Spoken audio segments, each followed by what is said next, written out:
ویښتو هم پورې کوي او ځینې بیا وایي نکریزې سوړ خاصیت لري او په ګرمیو کې د دې لپاره پر لاس پښو او سر هم پورې کوي چې کوفتې وباسي. نکریزې زیاتره په اختر کې ډېرې لګول کیږي او بازار یې خورا ګرم وي.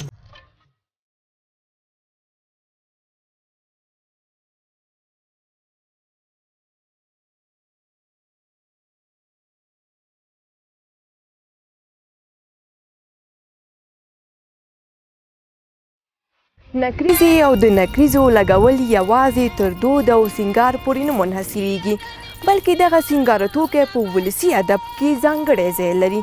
کله چې پیغلې یا میرمنې نکریزې په لاسونو لګوي نو اکثره وخت په نکریزو د خپل خاوند نوم هم لیکي. نکریزې لږ غوندې لمدې کړه، زه مې په لپو د لالي نوم رسمومه.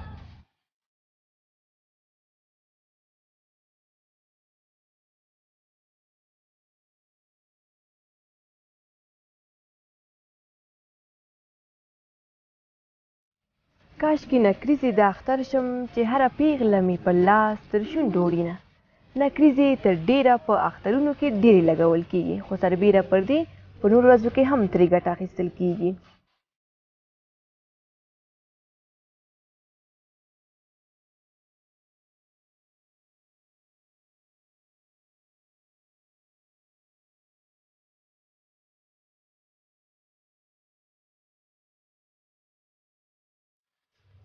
په ما د سپین لاسونه سره کړل، د تنارې ایرې به څوک جارو کوینه. جانانه دې اختر ته راشه، زه به په سرو نکریزو ووهم ګلونه. نکریزې ستا په لاسو خوند کړي، دا نورې جنکۍ د ځان نه ستړی کوینه. رنګ د نکریزو مې سم سور شو، چا راته ویل چې دا د مینې نښه وینه.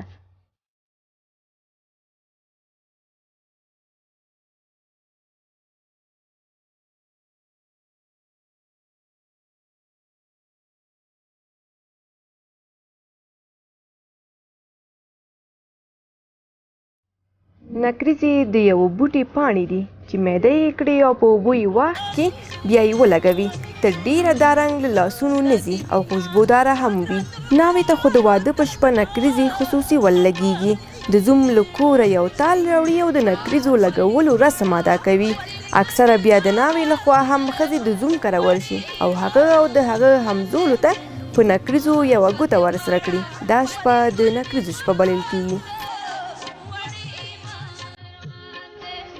له واده نه بعد ناوې تر ډیره په لاسونو نکریزې لګوي او پر ځینو خاصو موقعو لکه واده، کوژده، د کوچني د زوکړې پر وخت او یا کله چې ښځه د پلار کره په میلمستیا ځینو خامخا یې لګوي. د نکریزو لګول سنت هم دي.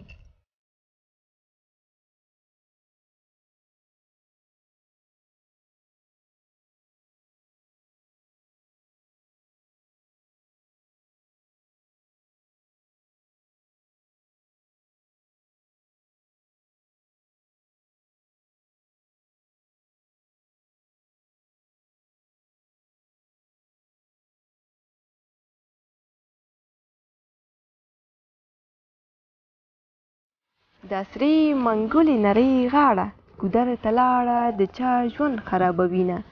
دا سرې منګولې نرۍ غاړه لکه کوتره په مکیز ګودر ته ځینه. یار مې په سرو لاسو مین دی، زه به نکریزې په خپل کور کې شنې کومه. نکریزې ستا په لاسو خوند کړي، دا نورې جنکۍ د ځان نه ستړی کوینه.